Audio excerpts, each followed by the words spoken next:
ನಮಸ್ಕಾರ ಸ್ನೇಹಿತರೆ mental ability ಏನ್ ಮಾಡ್ತಾ ಇದೀವಿ. KSRP ಇಲ್ಲಿ ಬಂದಿರತಕ್ಕಂಥ ಕ್ವಶನ್ ತಗೊಂಡಿದೀನಿ, ತುಂಬಾ ಚೆನ್ನಾಗಿದೆ ನೋಡಿ. ಮೆಂಟಲ್ ಎಬಿಲಿಟಿ ಡಿಸಿಷನ್ ಮೇಕಿಂಗ್ ಅಂತಕ್ಕಂಥ ಕೂಡ ನಿಮಗೆ ಒಂದು ಸಿಲೆಬಸ್ ಅಲ್ಲಿ ನಿಮಗಿದೆ, ನೀವು ಹೆಂಗೆ ಡಿಸಿಷನ್ಸ್ ತಗೋತೀರಾ ಅಂತ. ಸೊ ಹಾಗಾಗಿ ಅದನ್ನು ಕೂಡ ತಾವು ಇಲ್ಲಿ ತಗೊಂಡಿದ್ದೀನಿ, ಡಿಸ್ಕಸ್ ಮಾಡ್ಬೋದು ನೋಡಿ. ಒಂದು ಮಿನಿ ಮಾಕ್ ಟೆಸ್ಟ್ ಮಾಡಿದೀವಿ, ಒಂದು 50 ಕ್ವಶನ್ಸ್ ಪ್ಲಸ್ ಇರ್ತಕ್ಕಂಥ ಒಂದೇ ಸಿಂಗಲ್ ವಿಡಿಯೋದಲ್ಲಿ ಎಲ್ಲ ಲಿಂಕ್ ಅಲ್ಲಿ ಕೊಡ್ತೀನಿ ನೋಡಿ. ನಮ್ಮ ಈ GK ಸರಣಿ ಅಂತ ಏನಿದೆಯಲ್ಲ, KA ಪ್ಯಾಟರ್ನ್, ಇಲ್ಲಿ ನಿಮಗೆ ಎಲ್ಲಾ ವಿಡಿಯೋಸ್ಗಳು ಸಿಗುತ್ತೆ. GK ನಾವು ಮಾಡಿರ್ತಕ್ಕಂಥ ಇತ್ತೀಚಿನ KA pattern mental ability mock test ಎಲ್ಲ ಕೂಡ ನಿಮಗೆ ಇಲ್ಲಿ ಸಿಗುತ್ತೆ. ಓಕೆ, ಆ ಲಿಂಕ್ಗಳನ್ನ ನಾನು ಇದೇ ವಿಡಿಯೋದ ಕೆಳಗೆ ಡಿಸ್ಕ್ರಿಪ್ಷನ್ ಬಾಕ್ಸ್ ಅಲ್ಲಿ ಕೊಟ್ಟಿರ್ತೀನಿ.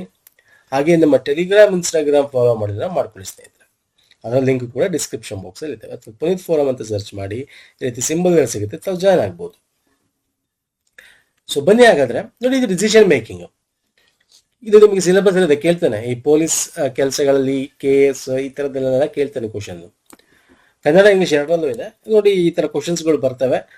ನಾವು ಓದ್ತೀನಿ, ನಿಮ್ಗೆ ಕಾಣಿಸ್ಲಿಲ್ಲ ಅಂದ್ರೆ. ಕೆಲವು ಮಕ್ಕಳು ಬ್ರೇಕ್ ಸಮಯದಲ್ಲಿ ಶಾಲೆಯ ಅಂಗಳದಲ್ಲಿ ಇತರ ಮಕ್ಕಳಿಗೆ ಕಿರುಕುಳ ನೀಡುತ್ತಿರುವ ಬಗ್ಗೆ ಪೋಷಕರು ಶಾಲೆಯ ಪ್ರಾಂಶುಪಾಲರಿಗೆ ದೂರು ನೀಡಿದ್ದಾರೆ. ಒಂದಷ್ಟು ಜನ ಮಕ್ಕಳು ಬ್ರೇಕ್ ಸಮಯದಲ್ಲಿ ಒಂದಷ್ಟು ಜನ ಮಕ್ಕಳಿಗೆ ಕಿರುಕುಳ ಕೊಡ್ತಾ ಇದ್ದಾರೆ. ಇದ್ರ ಬಗ್ಗೆ ಅವ್ರ ಪೋಷಕರು ಪ್ರಿನ್ಸಿಪಾಲ್ಗೆ ದೂರು ಕೊಟ್ಟಿದ್ದಾರೆ. ಆಯ್ತಾ, ಅವರು ಸಾಧ್ಯವಾದಷ್ಟು ಬೇಗ ಈ ಪರಿಸ್ಥಿತಿಯನ್ನು ತನಿಖೆ ಮಾಡಲು ಬಯಸಿದ್ದು ಮತ್ತು ಅದನ್ನು ಸೂಕ್ಷ್ಮವಾಗಿ ವೀಕ್ಷಿಸಿ ವರದಿ ಕೊಡಲು ಶಿಕ್ಷಕರೊಬ್ಬರು ನೇಮಿಸಿದ್ದಾರೆ. ಆ ಶಿಕ್ಷಕ ಈ ಕೆಳಗಿನ ಯಾವುದಾದ್ರು ಪ್ರಾಂಶುಪಾಲರಿಗೆ ವರದಿ ಮಾಡಬೇಕು. ಓಕೆ, ಪ್ರಿನ್ಸಿಪಲ್ ಏನ್ ಮಾಡಿದ್ರು, ಒಬ್ಬ ಟೀಚರ್ನ ನೇಮಕ ಮಾಡಿದ್ರು. ಓಕೆ, ಆ ಟೀಚರ್ ಈಗ ಬೇಗ ವರದಿ ಕೊಡಬೇಕು. ಇಲ್ಲಿ ಆಪ್ಷನ್ ಕೊಟ್ಟಿದ್ದೀನಿ, ಯಾವ್ದು ಕೊಡ್ಬೋದು ಅಂತ. 4 ಹುಡುಗಿಯರು ಇನ್ನೊಬ್ಬ ಹುಡುಗಿಯನ್ನು ಸುತ್ತುವರೆದಿದ್ದಾರೆ ಮತ್ತು ಆಕೆಯ ಬ್ಯಾಗ್ ಅನ್ನು ಸ್ವಾಧೀನಪಡಿಸಿಕೊಂಡಿರುವಂತೆ ತೋರುತ್ತಿದೆ. ಓಕೆ, 4 ಜನ ಹುಡುಗಿಯರು ಒಬ್ಬ ಹುಡುಗಿನ ಸುತ್ತುವರೆದು ಅವಳ ಬ್ಯಾಗ್ ಕಿತ್ಕೊಳಕ್ ನೋಡ್ತಾ ಇದ್ದಾರೆ. ಇಬ್ಬರು ಹುಡುಗರು ಬ್ಯಾಸ್ಕೆಟ್ ಆಟವನ್ನು ಆಡುತ್ತಿದ್ದಾರೆ ಮತ್ತು ಗಳಿಸಿದ ಕೊನೆಯ ಬ್ಯಾಸ್ಕೆಟ್ ನ ಬಗ್ಗೆ ವಾದ ಮಾಡುತ್ತಿದ್ದಾರೆ. ಓಕೆ, ಇಲ್ಲಿ ಬ್ಯಾಸ್ಕೆಟ್ ಆಟದ ಬಗ್ಗೆ ಇಬ್ರು ಹುಡುಗರು, ಇನ್ನಿಬ್ರು ಬ್ಯಾಸ್ಕೆಟ್ ಆಟ ಆಡ್ತಿರ್ತಕ್ಕಂಥ ಇನ್ನೊಂದಿಬ್ರು ವಾದ ಮಾಡ್ತಾ ಇದ್ದಾರೆ. ಓಕೆ, ಆರ್ಗ್ಯೂ ಮಾಡ್ತಾ ಇದ್ದಾರೆ. ಹುಡುಗಿಯೊಬ್ಬಳು ಬೆಂಚಿನ ಮೇಲೆ ಕುಳಿತು ಪುಸ್ತಕವನ್ನು ಓದುತ್ತಿದ್ದಾಳೆ ಮತ್ತು ತನ್ನ ಗೆಳತಿಯರೊಂದಿಗೆ ಯಾವುದೇ ಮಾತನಾಡುತ್ತಿಲ್ಲ. ನೋಡಿ, ಏನು ಮಾತಾಡ್ತಿಲ್ಲ ಅಂದ್ರೆ ಇದು ಅದಕ್ಕೆ ಬರಕ್ ಚಾನ್ಸೇ ಇಲ್ಲ ಅಲ್ವಾ ಸರ್. ಇಲ್ಲಿ ಯಾವುದೇ ಕಿರುಕುಳ ಬರಕ್ ಚಾನ್ಸ್ ಇಲ್ಲ. 3 ಹುಡುಗರು ಹ್ಯಾಂಡ್ ಹೆಲ್ಡ್ ವಿಡಿಯೋ ಗೇಮ್ನ ಸುತ್ತುವರೆದಿದ್ದಾರೆ, ಅದರ ಶಾಲೆಯ ಮೈದಲ್ಲಿ ಆಡುವಂತಿಲ್ಲ. ಇದು ರೂಲ್ಸ್ ಬಗ್ಗೆ ಮಾತಾಡ್ತಾರೆ, ರೂಲ್ಸ್ ಅಂಡ್ ರೆಗ್ಯುಲೇಷನ್ಸ್. ವಿಡಿಯೋ ಗೇಮ್ಗಳನ್ನ ಶಾಲೆ ಒಳಗೆ ಬಂದು ಆಡುವಂತಿಲ್ಲ. ಸೊ ಇದಕ್ಕೂ ಕಿರುಕುಳಗೂ ಸಂಬಂಧ ಇಲ್ಲ. ಸೊ ಇವೆರಡಲ್ಲಿ ಒಂದಿರಬೇಕು. ಈ ಎರಡನೇ ಆಪ್ಷನ್ ನೋಡಿ, ಇಬ್ಬರು ಹುಡುಗರು ಬ್ಯಾಸ್ಕೆಟ್ ಬಾಲ್ ಆಟ ಆಡ್ತಾ ಇದ್ದಾರೆ ಮತ್ತು ಗಳಿಸಿದ ಕೊನೆಯ ಬ್ಯಾಸ್ಕೆಟ್ ಬಗ್ಗೆ ಅಂದ್ರೆ ಲಾಸ್ಟ್ ಒಂದು ಗೋಲ್ ಬಗ್ಗೆ ಆರ್ಗ್ಯೂ ಮಾಡ್ತಾ ಇದ್ದಾರೆ. ಇದು ಕಿರುಕುಳ ಆಗಲ್ಲ. So option A correct. 4 ಹುಡುಗಿಯರು ಇನ್ನೊಂದು ಹುಡುಗಿಯನ್ನು ಸುತ್ತುವರೆದಿದ್ದಾರೆ, ಆಕೆಯ ಬ್ಯಾಗ್ ಅನ್ನು ಸ್ವಾಧೀನಪಡಿಸಿಕೊಂಡಿರುವಂತೆ ತೋರುತ್ತದೆ. ಅಂದ್ರೆ ಅದನ್ನ ಕಿತ್ಕೊಂಡಿದ್ದಾರೆ ಕಿರುಕುಳ, ಅವ್ರ ಬ್ಯಾಗ್ ನ ಇಟ್ಕೊಂಡಿದ್ದಾರೆ ಅಂತಾನೆ ಕಿರುಕುಳ ಕೊಡ್ತಾ ಇದ್ದಾರೆ ಅಂತ ಅರ್ಥನೆ. So option A correct. ನೋಡಿದ್ರ, ನಮ್ಗೆ ಇಲ್ಲಿ ಏನ್ ಇರುತ್ತೆ question, that is the 100% true ಅನ್ಕೋಬೇಕು. ಈ ರಿಲೇಟೆಡ್ ಅಲ್ಲಿ ಈ ಕಿರುಕುಳ ಅಂತಕ್ಕಂಥದ್ದು ಏನಿದೆ, ಈ 4 ಆಪ್ಷನ್ ಯಾವ ಆಪ್ಷನ್ಸ್ ಕರೆಕ್ಟ್ ಅಂತ ಅರ್ಥ ಆಗ್ತಿದೆಯಲ್ಲ. ಚೆನ್ನಾಗಿದೆಯಲ್ಲ ಕ್ವಶನ್ಸ್ಗಳು. ಇದು ನೋಡಿ, ಅದೇ ರೀತಿ ನೀವು ಮನೆಯಿಂದ ಕಚೇರಿಗೆ ಪ್ರಯಾಣಿಸುತ್ತಿರುವಾಗ ಯಾರೋ ಪಾದಚಾರಿಗೆ ಬೈಕ್ ಡಿಕ್ಕಿ ಹೊಡೆದು ಗಂಭೀರ ಗಾಯಗೊಂಡಿರುವುದು ಕಂಡು ಬರುತ್ತದೆ. ಓಕೆ, ನೀವು ಆಫೀಸ್ಗೆ ಹೋಗ್ತಾ ಇದ್ದೀರಾ, PC ಆಗಿರುತ್ತೆ, PSI ಆಗಿರುತ್ತೆ, ಅಥವಾ ಯಾವುದೋ ಗೌರ್ಮೆಂಟ್ ಕೆಲಸದಲ್ಲಿ ಇರ್ತೀರಾ ಅಥವಾ ಪ್ರೈವೇಟ್ ಅಲ್ಲೇ ಇರಿ. ಓಕೆ, ಹೋಗ್ತಾ ಇರ್ತೀರಾ, ಯಾರೋ ಡಿಕ್ಕಿ ಹೊಡೆದ್ಬಿಟ್ಟಿದ್ದಾರೆ, ಅವ್ನು ಗಂಭೀರ ಗಾಯ ಆಗಿದೆ. ಡಿಕ್ಕಿ ಹೊಡೆದವನ್ ಪಾರ್ಟಿ ಇಲ್ಲ, ಡಿಕ್ಕಿ ಹೊಡೆದ ಬೈಕ್ ಸವಾರ ಅಲ್ಲಿಂದ ಪರಾರಿ ಆಗ್ಬಿಟ್ಟವನೆ. ಆ ಸಮಯದಲ್ಲಿ ಮೊದಲನೇದಾಗಿ ನೀವು ಏನ್ ಮಾಡ್ತೀರಾ? ಯೂಶಲಿ ನಾವೇನ್ ಮಾಡ್ತೀವಿ, ಹಂಗೆ ಓಡೋಗ್ತೀವಿ, ನಮ್ಗೆ ಯಾಕಪ್ಪ ಅಂತಲ್ವಾ. ಹಂಗೆ ಮಾಡಬಾರ್ದು. ಈಗೆಲ್ಲ ಹೊಸ ಕಾನೂನು ಬಂದಿದೆ. ಸೊ ಆ ಥರ ಯಾರು ಕರ್ಕೊಂಡೋಗಿ ಫಸ್ಟ್ ಏಡ್ ಮಾಡ್ತಾರೆ ಅವ್ರಿಗೆ ಯಾವುದೇ ಶಿಕ್ಷೆಯನ್ನು ಕೊಡೋಕ್ಕಿಲ್ಲ ಅಲ್ವಾ. ಮತ್ತೆ ಫಸ್ಟ್ ಏಡ್ ಮಾಡಿದಾಗ ಸರ್ಕಾರದ ಒಂದು ನಿಮಗೆ ಏನಿದೆ, ಇನ್ಶೂರೆನ್ಸ್ ಇದೆ. ಸೊ ಈಗೆಲ್ಲ ಹೊಸದಾಗಿ ಬಂದಿದೆ ನೋಡಿ. ಏನಿದೆ ಇಲ್ಲಿ, ಓಡಿ ಹೋಗುತ್ತಿರೋ ಬೈಕ್ ಸವಾರನ್ನು ಹಿಡಿಯುವುದು, ಆ ಕೆಲಸ ಮಾಡ್ತಾ ಇದ್ರೆ ಅವ್ನು ಸತ್ತೋಗ್ತಾನೆ ಅಲ್ವಾ ಸರ್. ಅವನ್ನ ಫಸ್ಟ್ ಹಾಸ್ಪಿಟ್ಲಿಗೆ ಸೇರಿಸ್ಬೇಕಲ್ವ ಸರ್. ಕೂಡಲೇ ಪೊಲೀಸ್ ಠಾಣೆಗೆ ಹೋಗಿ, ನೀವು ಪೊಲೀಸ್ ಠಾಣೆ ಆಮೇಲೆ, ಸೊ ಕೂಡಲೇ ಫಸ್ಟ್ ಆ ಕೆಲಸ ಮಾಡಬಾರ್ದು.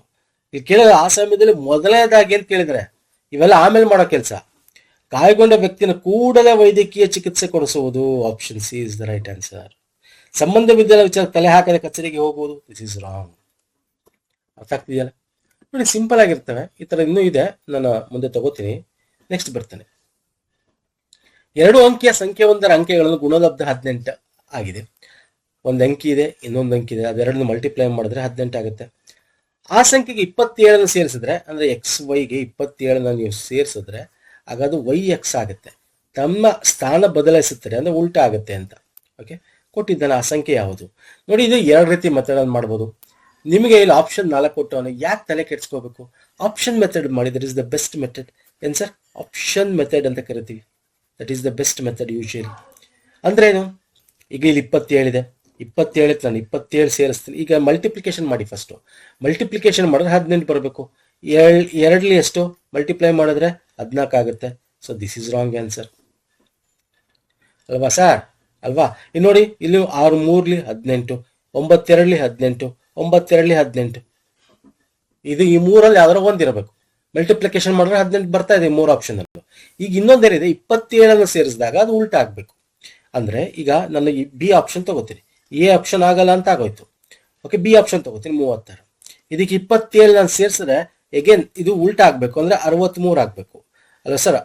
7 3 3 1 63 ಆಗ್ತಾ ಇದೆ. ಹಾಗಾದ್ರೆ ಇದೇ ಕರೆಕ್ಟ್ ಇರಬೇಕು. ಬಟ್ ಎರಡನ್ನೂ ಚೆಕ್ ಮಾಡ್ಬೇಕಾದ್ರೆ ಇನ್ನೆರಡು ಇದೆಯಲ್ಲ. ನೆಕ್ಸ್ಟ್ ಸಿ ಆಪ್ಷನ್ ತಗೋತೀನಿ, 92, ಅದಕ್ಕೆ 27 ಸೇರಿಸ್ತೀನಿ. 7 2 9 ಬಂತು. 9 10 11 119 ಆಯ್ತು. ಉಲ್ಟಾ 29 ಆಗ್ಬೇಕಾಗಿತ್ತು. ಇದೇನಾಗಬೇಕಾಗಿತ್ತು? 29 ಆಗ್ಬೇಕಾಗಿತ್ತು. ಬಟ್ ಇಲ್ಲಿ 119 ಆಗಿದೆ. So this is wrong answer. ನೋಡಿ, ನೆಕ್ಸ್ಟ್ ಡಿ ಆಪ್ಷನ್ ತಗೋತೀನಿ.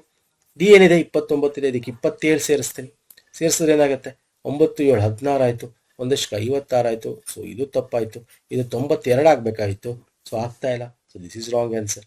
So option B is the right answer. ಯಾಕಂದ್ರೆ ಬಂದಿದೆ ನಮಗೆ 36 ಇರೋದು 27 63. ಸಿಂಪಲ್ ಕ್ವಶನ್ ಕೇಳಿದ್ದಾನೆ. ಇನ್ನೊಂದು ಮೆಥಡ್ ಇದೆ, ಬೇಡ ಆ ಕ್ವಶನ್ ತಗೊಂಡಾಗ ಆ ಥರ ಬಂದಾಗ ನಾನು ಹೇಳ್ತೀನಿ. ಸುಮ್ಮನೆ ನಿಮಗೆ ತಲೆ ಕೆಡ್ಸೋದು ಬೇಡ. ಸಿಂಪಲ್ ಆಗಿರೋದು ಸಿಂಪಲ್ ಆಗಿ ತಗೊಳ್ಳೋಣ. Okay fine sir. ನೆಕ್ಸ್ಟ್ ಬರ್ತೀನಿ. ಒಂದು ಪರೀಕ್ಷೆಯಲ್ಲಿ ಉತ್ತೀರ್ಣರಾಗಲು ಅದರ ಗರಿಷ್ಠ ಅಂಕ 40% ಅಂಕವನ್ನು ಪಡೆಯುವುದು ಅವಶ್ಯಕ. ಈಗ ನಾವೆಲ್ಲ ಓದ್ತಾ ಇದ್ವಿ ಅಲ್ವಾ? 100 ಮಾರ್ಕ್ಸ್ಗೆ 35%, 35 ಅಂಕ ತಗೊಂಡ್ರೆ ಪಾಸು. ಆದ್ರೆ 40 ತಗೊಂಡ್ರೆ ಪಾಸು. 100ಕ್ಕೆ 40% ಅಂದ್ರೆ 100% 40% ಮಾರ್ಕ್ಸ್ ತೆಗಿಬೇಕು. ಒಬ್ಬ ವಿದ್ಯಾರ್ಥಿಯು 73 ಅಂಕಗಳನ್ನು ಪಡ್ತಾನೆ. 73 ಅಂಕ ಪಡೆದ್ರು ಕೂಡ 27 ಅಂಕದಿಂದ ಅನುತ್ತೀರ್ಣನಾಗ್ತಾನೆ. 27 ಶಾರ್ಟೇಜ್ ಆಗ್ಬಿಡುತ್ತೆ. ಈಗ ಫಾರ್ ಎಕ್ಸಾಂಪಲ್ ನೀವು PCI ಎಕ್ಸಾಮ್ ತಗೋತೀರಾ ಅಥವಾ PSI ಗ್ರೂಪ್ ಸಿ, 100 ಕ್ವಶನ್ಸ್ ಇರುತ್ತೆ, 100 ಅಂಕಗಳಿರುತ್ತೆ ಅಲ್ವಾ ಸರ್? 100 ಕ್ವಶನ್ಸ್ 100 ಮಾರ್ಕ್ಸ್ ಇರುತ್ತೆ ಅಲ್ವಾ ಸರ್? ಅದೇ ನೀವು ಗ್ರೂಪ್ ಬಿ ಎಕ್ಸಾಮ್ ತಗೊಳ್ಳಿ, ಅದೇ 100 ಕ್ವಶನ್ಸ್ ಇರುತ್ತೆ, ಅದ್ರ 300 ಮಾರ್ಕ್ಸ್ ಇರುತ್ತೆ. ಅಂದ್ರೆ ಒಂದು ಕ್ವಶನ್ಗೆ 3 ಮಾರ್ಕ್ಸ್ ಕೊಟ್ಟಿರ್ತಾನೆ. ಇದಕ್ಕೆ ಹೇಳಿ ನೀವು ಗ್ರೂಪ್ ಬಿ ಎಕ್ಸಾಮ್ ಅಲ್ಲಿ ಒಂದು ಪೇಪರ್ ಅಲ್ಲಿ 100 ಕ್ವಶನ್ ಇರುತ್ತೆ, 300 ಮಾರ್ಕ್ಸ್ ಇರುತ್ತೆ. ಅದೇ ನೀವು group C, PC, PSI, FDA, SDA ತಗೊಂಡ್ರೆ 100 ಕ್ವಶನ್ಸ್ 100 ಮಾರ್ಕ್ಸ್ ಇಟ್ಟಿರ್ತಾನೆ ಅಲ್ಲ ಸರ್? ಸೊ ಅಂದ್ರೆ ಕ್ವಶನ್ಗೆ ಜಾಸ್ತಿ ಮಾರ್ಕ್ಸ್ ಇಟ್ಟಿದ್ದಾನೆ ಅಂತ ಆಯ್ತು. ಹಾಗಾದ್ರೆ ಇಲ್ಲಿ 73 ಅಂಕ ತೆಗ್ದಿದ್ದಾನೆ ಅಂದ್ರೆ ಫೇಲು. ನೋಡಿ, ಪಾಸ್ ಮಾರ್ಕ್ಸ್ ಎಷ್ಟು ಸರ್? 40% ತೆಗಿಬೇಕು. ಓಕೆ, ಇವನು 73 ಅಂಕ ತೆಗ್ದಿದ್ದಾನೆ, ಆದ್ರೂ 27ರಿಂದ ಫೇಲ್ ಆಗ್ತಾ ಇದ್ದಾನೆ. ಅಂದ್ರೆ ಇನ್ನು 73ಕ್ಕೆ ಇನ್ನು 27 ಸೇರಿಸಿದ್ರೆ ಎಷ್ಟಾಗ್ತಾ ಇತ್ತು? 100 ಆಗ್ತಾ ಇತ್ತು ಅಲ್ವಾ? 100 ತೆಗ್ದಿದ್ರೆ ಅವ್ನು ಪಾಸ್ ಆಗ್ತಾ ಇದ್ದ. ಅಂದ್ರೆ 100 ಈಸ್ ಈಕ್ವಲ್ ಟು ಏನು ಸರ್? ಇಲ್ಲಿ 40%. ಸೊ ಇದಕ್ಕೆ ಈಕ್ವಲ್ ಅಲ್ವಾ ಸರ್? ಏನ್ ಬರಿಬೋದು ಸರ್? 40% ಈಸ್ ಈಕ್ವಲೆಂಟ್ ಟು 100 ಅಂತ ಕೊಟ್ಟಿದ್ದಾನೆ. 100 ಮಾರ್ಕ್ಸ್ ಅಂತ. ನಮ್ಗೆ ಏನ್ ಕೇಳಿದಾನೆ? ಗರಿಷ್ಠ ಅಂಕ. ನೋಡಿ, 40% ತೆಗೆದ್ರೆ ಪಾಸ್. ಮ್ಯಾಕ್ಸಿಮಮ್ ಮಾರ್ಕ್ಸ್ ಎಷ್ಟಿರುತ್ತೆ? ನಾನು ಹೇಳಿದೆ ಇಲ್ಲಿ 300 ಇರ್ಬೋದು, 100 ಇರ್ಬೋದು. ಗರಿಷ್ಠ ಅಂಕ ಯಾವಾಗ್ಲೂ 100% ಇರುತ್ತೆ ಅಂತ ಇಟ್ಕೋತೀವಿ ಅಲ್ಲ ಸರ್? 100% ಎಕ್ಸ್ ಅಂತಾರೋ ಅನ್ಕೋಬಹುದು, 100% ಇರುತ್ತೆ. ಇದು 40% ಪಾಸ್ ಅಂದ್ರೆ ಎಷ್ಟು? 40%, 100% 40% ಅಲ್ವಾ? ಸೊ ಮ್ಯಾಕ್ಸಿಮಮ್ ಮಾರ್ಕ್ಸ್ ಏನಿದೆ ಸ್ನೇಹಿತರೆ, ಅಥವಾ ಗರಿಷ್ಠ ಅಂಕ 100% ಅಲ್ವಾ ಸಾಲ್ವ ಸರ್? ಓಕೆ, ಇಲ್ಲಿ 40% ಅಂದ್ರೆ 100 ಮಾರ್ಕ್ಸ್ ಅಂತ ಕೊಟ್ಟಿದ್ದಾನೆ ಅಲ್ವಾ ಸರ್? ನಮಗೆ 100 ಮಾರ್ಕ್ಸ್ ತೆಗೆದ್ರೆ 40% ಅಂದ್ರೆ ಪಾಸ್ ಆಗ್ತಿದ್ದ. ಹಂಗೆ ಗರಿಷ್ಠ ಅಂಕ ಅಂದ್ರೆ ಏನು? 100% ಅಂದ್ರೆ 100% ಅಂದ್ರೆ ಓಕೆ, 100% ಅಂದ್ರೆ ಎಷ್ಟು ಮಾರ್ಕ್ಸು ಅಂತ ಕೇಳಿದ್ದಾನೆ. ಏನ್ ಸರ್? ಎಷ್ಟು ಮಾರ್ಕ್ಸು ಅಂತ ಕೇಳಿದ್ದಾನೆ. ಕ್ರಾಸ್ ಮಲ್ಟಿಪ್ಲಿಕೇಶನ್ ಮಾಡಿ ಏನಾಯ್ತು? Question mark is equal to 100 into 100 divide by 40 ಆಯ್ತು. 4 ಒಂದು ಸೊನ್ನೆ ಕ್ಯಾನ್ಸಲ್. ಇಲ್ಲಿ 10 ಇದೆಯಲ್ಲ, ಅದು ಹಂಗೆ ಬಿಡಿ. 4 1 4 2 8, ಇನ್ನೆಷ್ಟು? 2 ಉಳಿತು 20, 4 5 20, 25 ಇಂಟು 10 ಮಾಡಿದ್ರೆ ಎಷ್ಟಾಗುತ್ತೆ? 250 ಆನ್ಸರ್. ಸೊ 250 ಇದೆಯಾ ಇಲ್ಲಿ? ಇದೆ ಆಪ್ಷನ್ ಎ. ಸಿಂಪಲ್ ಕ್ವಶನ್ ಅಲ್ವಾ ಸರ್? ಓಕೆ, ನೀವು ಎಕ್ಸ್ ಅಂತೆಲ್ಲ ಇಟ್ಕೊಂಡು ಮಾಡಕ್ ಹೋಗ್ಬೇಡಿ ಸರ್. ಕಾನ್ಸೆಪ್ಟ್ ಮೆಥಡ್ ಕಾನ್ಸೆಪ್ಟ್ ಮಾಡ್ಕೊಳ್ಳಿ ಅಷ್ಟೇ ಸಾಕು. ಎಕ್ಸ್ ವೈ ಎಲ್ಲಿ ಬೇಕಲ್ಲಿ ಮಾಡ್ಕೊಳ್ಳೋಣ, ಎಲ್ಲ ಕಡೆ ಬೇಕಾಗಿಲ್ಲ. ಓಕೆ, ಕಾನ್ಸೆಪ್ಟ್ ಮೆಥಡ್ ಯೂಸ್ ಮಾಡಿ. ನೆಕ್ಸ್ಟ್ ನೋಡಿ, ಎ ಮತ್ತೆ ಬಿ, ಇದು ಬ್ಲಡ್ ರಿಲೇಷನ್ ಬಗ್ಗೆ ಕೇಳಿದ್ದಾನೆ. ಎ ಯು ಬಿ ಯ ತಂದೆಯಾಗಿರ್ತಾನೆ. ನೋಡಿ, ನಾನು ಪಾಯಿಂಟ್ ಟು ಪಾಯಿಂಟ್ ಮಾತಾಡ್ತೇನೆ, ಕ್ವಶನ್ ಟು ಕ್ವಶನ್ ಮಾತಾಡ್ತೇನೆ, ಟೈಮ್ ವೇಸ್ಟ್ ಮಾಡಲ್ಲ. ಸುಮ್ಮನೆ ಒಂದು ಕ್ವಶನ್ ಇಟ್ಕೊಂಡು ಅದನ್ನ 1/4 ಗಂಟೆ 20 ನಿಮಿಷ ಹೇಳಿದ್ನೇ ಹೇಳ್ಕೊಂಡು ಅಥವಾ ಇನ್ನೊಂದೇನೋ ಡಿಸ್ಕಸ್ ಮಾಡಿಕೊಂಡು 5 ಕ್ವಶನ್ನ 1 ಗಂಟೆ 2 ಗಂಟೆ ಟೈಮ್ ಮಾಡಲ್ಲ. ನಿಮಗೆ ಅರ್ಧ ಗಂಟೆಲಿ 15 ಕ್ವಶನ್ ಸಾಲ್ವ್ ಆಗಬೇಕು ಆ್ಯಂಡ್ ಪಾಯಿಂಟ್ ಟು ಪಾಯಿಂಟ್ ಮಾತಾಡ್ಬೇಕು, ಅಷ್ಟೇ ನಮ್ಮ ಫಂಡ ಇಲ್ಲಿ. Okay, so there is no unnecessary topic discussion here. Okay, A you B ಯ ತಂದೆ ಆಗಿರುತ್ತಾನೆ ಆ್ಯಂಡ್ ಸಿ ಯು ಎ ಯ ಪತ್ನಿ ಆಗಿದ್ದಾಳೆ. ಓಕೆ, ಎ ಅಂತಕ್ಕಂಥವನು ಬಿಗೆ ತಂದೆ, ಹಿಂಗೆ ಬರ್ಕೋತೀನಿ ನಾನು ಮೇಲ್ಗಡೆ. ಎ ತಂದೆ ಅಂದರೆ ಪ್ಲಸ್, ಬಿ ಗೊತ್ತಿಲ್ಲ ನಮಗೆ. ಓಕೆ, ಹಾಗೂ ಸಿ ಯು ಎ ಯ ಪತ್ನಿ ಆಗಿದ್ದಾಳೆ. ಪತ್ನಿ ಅಂದರೆ ಹಿಂಗೆ ಡಬಲ್ ಹಾಕಿ ಹಿಂಗೆ ಹ್ಯಾರೋ ಮಾರ್ಕ್ ಹಾಕ್ತೀನಿ. ಓಕೆ, ಸಿ ನಿಮ್ಗೆ ಹೆಂಗೆ ಬೇಕು ಹಂಗೆ ಮಾಡ್ಕೊಳ್ಳಿ. ನಾನು ಯೂಶಲಿ ಹಿಂಗೆ ಮೇಲ್ಗಡೆ ಜನರೇಷನ್ ಹಿಂಗೆ ತೋರಿಸ್ತೀನಿ. ಪತ್ನಿ ಆದರೆ ಈ ಥರ 2 ಗೆರೆ ಹಾಕಿ ಈ ಥರ ಹ್ಯಾರೋ ಮಾರ್ಕ್ ಹಾಕ್ತೀನಿ. ಈಗ ಬ್ರದರ್ಸ್ ಸಿಸ್ಟರ್ ಆದರೆ ಜಸ್ಟ್ 1 ಗೆರೆ ಹಾಕಿ ಈ ಥರ ಹ್ಯಾರೋ ಮಾರ್ಕ್ ಹಾಕ್ತೀನಿ. Okay, it depends. ಸಿ ಪತ್ನಿ ಆದಮೇಲೆ ಅವಳು ನೆಗೆಟಿವ್ ಆಯಿತು. ಓಕೆ, ಬಿ ಮತ್ತು ಡಿ ರವರು ಸಹೋದರರು, ಅಂದರೆ ಬಿ ಮತ್ತು ಡಿ ಸಹೋದರ ಅಂದರೆ ಪಾಸಿಟಿವ್, ಸಹೋದರ. ಬಿ ಆ್ಯಂಡ್ ಡಿ ಸಹೋದರ. ಓಕೆ, ಹಾಗಾದಲ್ಲಿ ಸಿ ಯು ಡಿ ವ್ಯಕ್ತಿಗೆ ಯಾವ ರೀತಿ ಸಂಬಂಧ? ಸಿಗೂ ಡಿಗೂ ಏನ್ ಸಂಬಂಧ? ಸಂಬಂಧ ಇವರಿಬ್ರು ಸಹೋದರ ಅಂದ್ರೆ ಎ ಅಪ್ಪ, ಸಿ ಅಂದ್ರೆ ಅಮ್ಮ ಆಗ್ಬೇಕು, ಅಂದ್ರೆ ತಾಯಿ ಆಗ್ಬೇಕು. ಸಿಂಪಲ್ ಕ್ವಶನ್ ಇತ್ತಿದ್ದು, KSRP ಬಂದಿರೋದು. ಓಕೆ, ನೆಕ್ಸ್ಟ್ ರಮೇಶ ತನ್ನ ಕಚೇರಿ ಅಂದ್ರೆ ಉತ್ತರಕ್ಕೆ ಡೈರೆಕ್ಷನ್ ನಿಮ್ಗೆ ಗೊತ್ತಿರತ್ತೆ, ಗೊತ್ತಿಲ್ಲ ಅನ್ನೋರ್ಗೆ ಗೊತ್ತಿರಲಿ. ಇದು ಪೂರ್ವ, ಇದು ಪಶ್ಚಿಮ, ಇದು ಉತ್ತರ, ಇದು ದಕ್ಷಿಣ, ಈ ಕಡೆ ನೈಋತ್ಯ, ಇವೆಲ್ಲ ಗೊತ್ತಿರಬೇಕು. ಈಶಾನ್ಯ, ಇದು ನೈಋತ್ಯ, ಇದು ಈಶಾನ್ಯ. ಓಕೆ, ನಾರ್ತ್ ಈಸ್ಟ್ ಅಂತ ಕರಿತೀವಿ.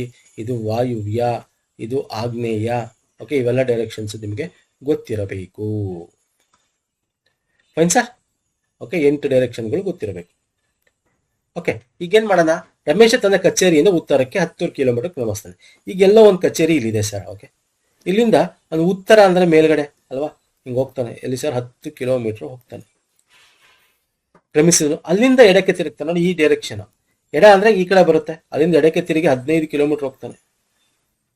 15 ಕಿಲೋಮೀಟರ್ ಹೋಗ್ತಾನೆ. ನಂತರ ಅವನು ದಕ್ಷಿಣಕ್ಕೆ ತಿರುಗಿ 5 ಕಿಲೋಮೀಟರ್ ಕ್ರಮಿಸ್ತಾನೆ. ನೋಡಿ, ದಕ್ಷಿಣ ಅಂದ್ರೆ ಯಾವುದು? ಇಲ್ಲಿ ನೋಡಿ, ದಕ್ಷಿಣ ಇಲ್ಲಿದೆ ನೋಡಿ ಕೆಳಗಡೆ. ಎಷ್ಟು ಸರ್? 5 ಕಿಲೋಮೀಟರ್. 5 ಕಿಲೋಮೀಟರ್ ಬರ್ತಾನೆ, 5 ಕಿಲೋಮೀಟರ್ ದಕ್ಷಿಣಕ್ಕೆ. ಕೊನೆಗೆ ಎಡಕ್ಕೆ ತಿರುಗಿ 15 ಕಿಲೋಮೀಟರ್ ಕ್ರಮಿಸ್ತಾನೆ. ನೋಡಿ, ಆರೋ ಹಿಂಗಿದೆ, ದಕ್ಷಿಣ ಕೆಳಗಡೆ. ಎಡ ಅಂದ ತಕ್ಷಣ ನೀವು ಇಲ್ಲಿ ಈ ಕಡೆ ಮುಖ ಮಾಡ್ಕೋಬೇಕು. ಆರೋ ಆ ಕಡೆ ಇದೆ, ಆ ಕಡೆ ಅಂದ್ರೆ ಇದು ಬಲ ಆಗುತ್ತೆ, ಇದು ಎಡ ಆಗುತ್ತೆ. ಸೊ ಎಡ ಈ ಕಡೆ. ಎಷ್ಟು ಸರ್? 15 ಕಿಲೋಮೀಟರ್. ಎಗೇನ್ ಸೇಮ್ ಇಲ್ಲಿಗೆ ಬರ್ತಾನೆ. ನೋಡಿ, ಇದು 15 ಕಿಲೋಮೀಟರ್ ತಾನೆ, ಇದು 15 ಕಿಲೋಮೀಟರ್ ತಾನೆ. ಇಲ್ಲಿಗೆ ಬರ್ತಾನೆ, ಕರೆಕ್ಟ್ ಪಾಯಿಂಟ್ ಬಂದು ನಿಂತ್ಕೊತಾನೆ. ಮೊದಲು ಅವನ ಒಂದು ಆಫೀಸ್ ಇಲ್ಲಿತ್ತು, ಆಫೀಸ್. ಅವನು ಈಗ ತನ್ನ ಕಚೇರಿಯಿಂದ ಯಾವ ದಿಕ್ಕಿನಿದ್ದಾನೆ? ಇದು ಯಾವ ದಿಕ್ಕು ಸರ್? ಈಗ ಪ್ರೆಸೆಂಟ್ ಇಲ್ಲಿರೋದು ಅವನು, ಪ್ರೆಸೆಂಟ್. ಕಚೇರಿಯಿಂದ ಇದು ಆಫೀಸು. ಯಾವ ದಿಕ್ಕಿದು? ಈ ಮೇಲ್ಗಡೆ ದಿಕ್ಕಲ್ಲಿರೋದು. ಅಂದ್ರೆ ಮೇಲ್ಗಡೆ ದಿಕ್ಕಂದ್ರೆ ಅದು ಉತ್ತರ. ಉತ್ತರ is the right answer, north is the right answer. Simple question ಕೇಳಿದ್ದಾನೆ. ಓಕೆ, ಉತ್ತರಕ್ಕೆ ಎಷ್ಟು ಕಿಲೋಮೀಟರ್ ಇದ್ದಾನೆ ಅಂತ ಕೇಳಿದ್ರೆ 5 ಕಿಲೋಮೀಟರ್ ಅಂತ ಹೇಳ್ಬೋದಾಗಿತ್ತು. ಯಾಕಂದ್ರೆ ಟೋಟಲ್ ಇಲ್ಲಿ ಹತ್ತಿರೋದು ಇಲ್ಲಿ 5 ಕಿಲೋಮೀಟರ್ ಇಲ್ಲಿ ಬಂದಿದೆ ನೋಡಿ, ಇಲ್ಲಿ 5 ಕಿಲೋಮೀಟರ್, ಇನ್ನು ಉಳಿದಿದ್ದು 5 ಕಿಲೋಮೀಟರ್ ಅಲ್ವಾ. ಉತ್ತರಕ್ಕೆ 5 ಕಿಲೋಮೀಟರ್ ಇದ್ದಾನೆ ಅಂತ ಬರೀಬೋದಾಗಿತ್ತು. ಒಂದ್ಸಲ ಕೇಳ್ತಾನೆ ಹಂಗೂ. ಓಕೆ, ನೆಕ್ಸ್ಟ್ ಈಗ ಅವನೇ ಇಕ್ವೇಶನ್ ನೋಡಿ, ಇದು very important and simple question. Okay, ನೋಡಿ, ಇದೇನಿಲ್ಲ ಬರ್ಕೊಳ್ಳಿ. ಮೊದಲನೇ ಕ್ವಶನ್ 2x ಪ್ಲಸ್ ನಮ್ಗೆ y ಬೆಲೆ ಕೇಳಿರೋದವನು, y ಬೆಲೆ ಕೇಳಿದ್ದಾನೆ. 2x plus 3y is equal to 23. Okay, next ಇನ್ನೊಂದು ಯಾವುದು sir? x plus 2y is equal to 14. ಈಗ y ಬೇಕು ನಮಗೆ. y ಬೇಕು ಅಂದರೆ ನೋಡಿ, 2x ಇದೆ, ಇಲ್ಲಿ x ಇದೆ, ಇದಕ್ಕೆ ಇಂಟು 2 ಮಾಡಿ. ಈ ಇಕ್ವೇಶನ್ಗೆ ಇಂಟು 2 ಮಾಡೋದು ಏನಾಗುತ್ತೆ? 2x plus 4y is equal to 28 ಆಗುತ್ತೆ. ಈಗ ಇದು ಎರಡನ್ನೂ ಕೂಡ ಕಳೀರಿ. ಅಂದ್ರೆ ಏನು? 2x plus 3y is equal to 23. ಇಲ್ಲಿ 2x plus 4y is equal to 28 minus ಮಾಡಿದ್ರೆ ಇದು ಪ್ಲಸ್ ಮೈನಸ್ ಕ್ಯಾನ್ಸಲ್ ಆಗುತ್ತೆ. ಇಲ್ಲಿ ನೋಡಿ, 4y 1y ಅಂದರೆ ಮೈನಸ್ y ಆಯ್ತು. ಯಾಕಂದ್ರೆ ಇದು ಮೈನಸ್ ದೊಡ್ಡ ಸಂಖ್ಯೆ 4 ಅಂಡ್ ಇಲ್ಲೂ ಕೂಡ ಮೈನಸ್ ಮಾಡ್ತಾರೆ. 28 3 ಕಳೆದ್ರೆ 5 ಮೈನಸ್ 5. ಸೊ ಮೈನಸ್ಗೆ ಮೈನಸ್ ಕ್ಯಾನ್ಸಲ್ ಆಯಿತು. So y is equal to 5 is the right answer. Very easy question ಇತ್ತಿದು. ನನಗೆ ಪ್ರೀವಿಯಸ್ ಕ್ವಶನ್ಸ್ಗಳು ಡಿಫಿಕಲ್ಟ್ ಇರೋದು ಮಾಡಿದ್ದೀನಿ, ಈಸಿ ಇರೋದು ಮಾಡ್ತಾ ಇದ್ದೀನಿ. ಎರಡು ರೀತಿಯೂ ಗೊತ್ತಿರಬೇಕು ನಿಮಗೆ. ಓಕೆ, ಡಿಫಿಕಲ್ಟಿನೂ ಬರ್ತಾರೆ, ಈಸಿ ಇರುತ್ತೆ, ಮುಂದೆನೂ ಬರುತ್ತೆ ಕ್ವಶನ್ಸ್, ಡಿಫಿಕಲ್ಟಿ ಕ್ವಶನ್ಸ್ಗಳ ತಗೋತೀನಿ. ಓಕೆ, ನೆಕ್ಸ್ಟ್, ಸುಮಾರು 10% ಸರಳ ಬಡ್ಡಿ ದರದಲ್ಲಿ 10,000 ರೂಪಾಯಿನ ಠೇವಣಿಯ ಮೇಲೆ 2 ವರ್ಷಗಳ ಗಳಿಸುವ ಬಡ್ಡಿಯ ಮೊತ್ತವೆಷ್ಟು? Very easy question. ನೀವು ಇದನ್ನ simple interest is equal to PTR/100 ಅನ್ಕೊಂಡು ಇವೆಲ್ಲ ಮಾಡಬಾರ್ದು. ನಾನು ಹೇಳ್ತೀನಲ್ಲ, concept method, just concept, it fraction of second, without pen and paper ಮಾಡೋ ಕ್ವಶನ್ಸ್ಗಳು. ಇವತ್ತಿನ ವಿಡಿಯೋ ಏನಿದೆ ಒಂದಷ್ಟು ಕ್ವಶನ್ಸ್ಗಳು, ಈ ಕ್ವಶನ್ಸ್ಗಳು ಪೆನ್ ಅಂಡ್ ಪೇಪರ್ ಇಲ್ದೇನೆ ವಿತೌಟ್ ಏನಿ, ನಾನು ನಿಮಗೆ ಗೊತ್ತಾಗ್ಲಿ ಅಂತ ಬರಿತಾ ಇದ್ದೀನಿ ಅಷ್ಟೇ. ವಿತೌಟ್ ಪೆನ್ ಅಂಡ್ ಪೇಪರ್ ಟಕ್ ಟಕ್ ಟಕ್ ಟಕ್ ಅಂತ 30 ಸೆಕೆಂಡ್ಸ್, 1 ನಿಮಿಷದಲ್ಲಿ ಮ್ಯಾಕ್ಸಿಮಮ್ ಟಿಕ್ ಹಾಕೊಂಡು ಹೋಗ್ತಾ ಇರ್ತಕ್ಕಂಥ ಕ್ವಶನ್ಸ್ಗಳು ಸ್ನೇಹಿತರೆ. ಇಲ್ಲಿ ನೋಡಿ, 10,000 ರೂಪಾಯಿ ಇದೆ, 10,000 ರೂಪಾಯಿ ಒಂದ್ ಚುಕ್ಕಿ ಇಟ್ರೆ ಈ ಕಡೆ ಪಕ್ಕ ಏನಾಗುತ್ತೆ, ದಟ್ ಇಸ್ 10% ಅಂತೀವಿ ಅದನ್ನ. ಅಂದ್ರೆ ಇದು ನಿಮ್ಗೆ ಅಸಲು, ಅದಕ್ಕೆ ಬಡ್ಡಿ ನೀವೇನು ಇಡ್ತೀರಾ, ಪ್ರಿನ್ಸಿಪಲ್ ಅಮೌಂಟ್ ಪಿ ಅಲ್ವಾ ಸರ್, ಇದು ಪಿ. ಇಲ್ಲಿ ಏನಿದೆ ಇದನ್ನ ನೀವು ಬಡ್ಡಿ ಇಡ್ತೀರಾ. 10% ಅಂದ್ರೆ ಇದು ಒಂದ್ ಚಿಕ್ಕೆ ಇಟ್ರೆ, 10% ಅಂದ್ರೆ 1,000 ರೂಪಾಯಿ. ಎಷ್ಟು ವರ್ಷಕ್ಕೆ ಇಡ್ತಾ ಇರೋದು? 2 ವರ್ಷಕ್ಕೆ ಇಡ್ತಾ ಇರೋದು. 1 ವರ್ಷಕ್ಕೆ 10% ಅಂದ್ರೆ 2 ವರ್ಷಕ್ಕೆ 20% ಆಯ್ತು. ಅಂದ್ರೆ 20% ಅಂತಂದ್ರೆ ಇದು ಡಬಲ್ ಮಾಡಿದ್ರೆ 2,000 ರೂಪಾಯಿ. So answer option C is the right answer. ಅದನ್ನೇ ಕೇಳಿರೋದು ಅವನು, what is the amount of interest, interest ಏನು ಅಂತ. ಇಲ್ಲೂ ಮಾಡ್ಬೋದು, ಇವೆಲ್ಲ ಮಾಡ್ಕೊಂಡು ಕೂತ್ಕೋಬೇಡಿ. ನಾನು ಹೇಳ್ತೀನಲ್ಲ, ಕಾಂಪೌಂಡ್ ಇಂಟ್ರೆಸ್ಟ್, ಸಿಂಪಲ್ ಇಂಟ್ರೆಸ್ಟ್ಗೆ ಬೇಕಾಗಿಲ್ಲ ಯಾವುದು ಫಾರ್ಮುಲಾಗಳು. ಅದನ್ನೇ ಹೇಳೋದು ನಾನು, 1 line method without pen and paper. ಇವೆಲ್ಲ ನಾವು ಈಸಿ ಕ್ವಶನ್ಸ್ಗಳು. ಅದೇ ಹೇಳಿದ್ನಲ್ಲ, ಬ್ಯಾಂಕಿಂಗ್ SSC ನೀವು ಪ್ರಿಪೇರ್ ಆಗಿದ್ರೆ ಇಂಥದ್ದೆಲ್ಲ ನಿಮಗೆ ಟಕ ಟಕ ಟಕ ಟಕ ಅಂತ ಚಿಟಿಕೆ ಹೊಡಿ ಕ್ವಶನ್ಸ್ಗಳು. ನೆಕ್ಸ್ಟ್, ಒಬ್ಬ ಮಾರಾಟಗಾರ ತನ್ನ ವ್ಯಾಪಾರದಲ್ಲಿ 500 ರೂಪಾಯಿ, ಓಕೆ, 500 ರೂಪಾಯಿಗಳ ಬಡ್ಡಿ ಬಂಡವಾಳ ಹಾಕಿ 600 ರೂಪಾಯಿ ಆದಾಯ ಗಳಿಸ್ತಾನೆ. ಹಾಗಾದ್ರೆ ಅವನು ಗಳಿಸಿದ ಶೇಕಡ ಲಾಭ ಎಷ್ಟು? ಇದು ಅಷ್ಟೇ, ವಿತೌಟ್ ಪೆನ್ ಅಂಡ್ ಪೇಪರ್ ಟಕ್ ಅಂತ ಟಿಕ್ ಹಾಕ್ಬೋದು. ಇಲ್ಲೇನ್ ಕೇಳಿದಾನೆ, ಪ್ರಾಫಿಟ್ ಇನ್ ಪರ್ಸೆಂಟೇಜ್ ಕೇಳಿದಾನೆ. ಈಗ ಪ್ರಾಫಿಟ್ ಪರ್ಸೆಂಟೇಜ್ ಕೇಳಿರೋದು ನಿಮಗೆ, ಪ್ರಾಫಿಟ್ ಅಮೌಂಟ್ ಕೇಳಿಲ್ಲ. ಸೊ ಇಲ್ಲಿ ನೀವು ಅಮೌಂಟ್ ಅನ್ಕೊಂಬಿಟ್ಬಿಡಿ. ಆಮೇಲೆ ಶೇಕಡ ಲಾಭ ಎಷ್ಟು, ಶೇಕಡ ಕೇಳಿದ್ದಾನೆ. ಇಲ್ಲಿ ನೋಡಿ, 500 ರೂಪಾಯಿ ತಗೊಂಡಿದ್ದಾನೆ ಸರ್, 600 ರೂಪಾಯಿಗೆ ಮಾರಿದ್ದಾನೆ. ಅಂದ್ರೆ 100 ರೂಪಾಯಿ ಲಾಭ ನಿಮಗೆ, ಲಾಭ 100 ರೂಪಾಯಿ. ಲಾಭ 100 ರೂಪಾಯಿ ಯಾವಾಗಲೂ ಯಾವ್ದ್ರ ಮೇಲೆ ಕೇಳುತ್ತೆ, ಹೇಗೆ ನೀವು ಏನೋ percentage of profit is equal to ಅಂದ್ಕೊಂಡು ಫಾರ್ಮುಲಾ ಬೇಕಾಗಿಲ್ಲ, ಫಾರ್ಮುಲಾ ಬೇಕಾಗಿಲ್ಲ. ನೋಡಿ, 100 ರೂಪಾಯಿ ಲಾಭ ಯಾವ್ದ್ರ ಮೇಲೆ ಸರ್? ಅಸಲು ಮೇಲೆ. ಅಸಲು ಇದು ಮಾರಾಟ. ಲಾಭ ನಿಮಗೆ 100 ರೂಪಾಯಿ. 100 ರೂಪಾಯಿ ಲಾಭ ಯಾವ್ದು? ಅಸಲು ಮೇಲೆ ತಾನೇ ಬರೋದು ನೀವು ಅಲ್ವಾ? ಏನು ಖರೀದಿ ಮಾಡಿರ್ತೀರಾ, ಅಸಲು ಅಥವಾ ಖರೀದಿ ಮಾಡಿರೋದು, ಅದ್ರ ಮೇಲೆ ಬರೋದು ನಿಮಗೆ. ಸೊ 100 ರೂಪಾಯಿ, 500 ರೂಪಾಯಿಲಿ ಎಷ್ಟು ಅಂತ ಪರ್ಸೆಂಟೇಜ್ ಕಂಡುಹಿಡಿಯಬೇಕು. ಈಗ ನಾನು ನಿಮ್ಗೆ ಹೇಳ್ಕೊಟ್ಟಿದ್ದೀನಿ, 500 ರೂಪಾಯಿಲಿ ಒಂದು ಚುಕ್ಕಿ ಲೀಟ್ರೆ 10% ಅಂತೀವಿ. 10% 50 ರೂಪಾಯಿ. ನಾವು ಬಂದಿರೋದು 100 ರೂಪಾಯಿ ಸರ್. ಅಂದ್ರೆ 100 ರೂಪಾಯಿ ಆಗ್ಬೇಕಂದ್ರೆ ಇದು ಡಬಲ್ ಆಗ್ಬೇಕಂದ್ರೆ 20%. 20% ಅಂದ್ರೆ ಇದು 100 ರೂಪಾಯಿ ಆಗುತ್ತೆ ಅಲ್ವಾ? 10ಕ್ಕೆ ಇಂಟು 2 ಮಾಡಿದ್ರೆ 20, ಹಂಗೆ 50ಕ್ಕೆ ಇಂಟು 2 ಮಾಡಿದ್ರೆ 100. ಅಂದ್ರೆ 100 ರೂಪಾಯಿ ಅಂತಂದ್ರೆ which is equal to 20% profit ಅಂತ ಅರ್ಥ. ಶೇಕಡ 20%. Option D is the right answer. ಇಷ್ಟೇ, ಒಂದೇ ಲೈನ್. ನಾನು ಅದೇ ಹೇಳ್ತಾ ಇರೋದು, ನೀವು ಈ ಫಾರ್ಮುಲಾ ಗಿರ್ಮುಲಾ ಹಾಕೊಂಡು ಆಟ ಆಡಬೇಡಿ. ಕಾನ್ಸೆಪ್ಟ್ ಇಟ್ಕೊಳ್ಳಿ. ಕಾನ್ಸೆಪ್ಟ್ ಯಾವಾಗ್ಲೂ ತಿಳ್ಕೊಳ್ಳಿ. ಲಾಭ or profit is always on principle of the amount, ಅಥವಾ ನಾವು ಖರೀದಿ ಮಾಡಿರ್ತೀವಲ್ಲ, ಪರ್ಚೇಸ್ಡ್ ಅಮೌಂಟ್ ಅಂತ ಕರಿತೀವಿ. ಅಸಲು ಏನಿರುತ್ತೆ ನಮ್ಮ ಹತ್ರ, ಅದು ಅಸಲು ನಾವೇನು ಖರೀದಿ ಮಾಡ್ತೀವಿ ಅದ್ರ ಮೇಲೆ. ಮಾರಾಟ ಮಾಡಿದಾಗ ಖರೀದಿಗೂ ಮಾರಾಟದ ನಡುವಿನ ವ್ಯತ್ಯಾಸ, ಡಿಫ್ರೆನ್ಸ್ ಇರುತ್ತೆ, ಅದು ಲಾಭನೋ ನಷ್ಟನೋ ಹೇಳುತ್ತೆ. ಯಾಕೆಂದ್ರೆ 500 ರೂಪಾಯಿ ತಗೊಳ್ಬೋದು, 600 ರೂಪಾಯಿ ಮಾರಿದ್ರೆ 100 ರೂಪಾಯಿ ಅದು ಲಾಭ ಆಗಿದೆ. 400 ರೂಪಾಯಿ ಮಾರಿದ್ರೆ 100 ರೂಪಾಯಿ ನಷ್ಟ ಆಗ್ತಾ ಇತ್ತು. ಈ ಲಾಭ ನಷ್ಟ ಯಾವಾಗ್ಲೂ ನಾವು ಖರೀದಿ ಮಾಡಿರ್ತಕ್ಕಂಥ ಬೆಲೆ ಮೇಲೆ ಆಧಾರವಾಗಿ ಇಟ್ಕೊಂಡು ಕಂಡುಹಿಡಿಯೋದು. ಈಗ 500 ರೂಪಾಯಿಲಿ 100 ರೂಪಾಯಿ ಎಷ್ಟು ಪರ್ಸೆಂಟ್ ಅಂತ ಹೇಳಬೇಕು. ಹೇಗೇನು ಇದಕ್ಕೆ ಫಾರ್ಮುಲಾ ಹಾಕೊಂಡು ನೀವು ಡಿವೈಡೆಡ್ ಮಾಡ್ಕೊಂಡು ಕೂತ್ಕೋಬಾರದು. ಸೊ ಈಗ 100 ರೂಪಾಯಿ 500 ರೂಪಾಯಿಲಿ ಎಷ್ಟು ಅಂದ್ರೆ, ಇಲ್ಲಿ ಒಂದು ಚುಕ್ಕಿ ಇಟ್ಟೆ 50 ರೂಪಾಯಿ ಆಯ್ತು. ಅಂದ್ರೆ ಚುಕ್ಕಿ ಇಟ್ರೆ ಒಂದು ಯಾವುದೇ ಸಂಖ್ಯೆ ಹಿಂದೆ ಒಂದು ಚುಕ್ಕಿ ಇಟ್ರೆ ಬಿಡಿ ಹಿಂದ್ಗಡೆ ಏನ್ ಬರುತ್ತೆ, ದಟ್ ಇಸ್ 10%. 2 ಚುಕ್ಕಿ, ಈಗ ಇದೇ 500 ರೂಪಾಯಿಗೆ 1% ಎಷ್ಟು ಸರ್? 2 ಚುಕ್ಕಿ ಇಡಿ ಈ ಕಡೆ, 1% ಅಂದ್ರೆ 5 ರೂಪಾಯಿ. ಸಿಂಪಲ್ ಅಲ್ವಾ ಸರ್? ಓಕೆ, ನೆಕ್ಸ್ಟ್ ಬರ್ತೇನೆ.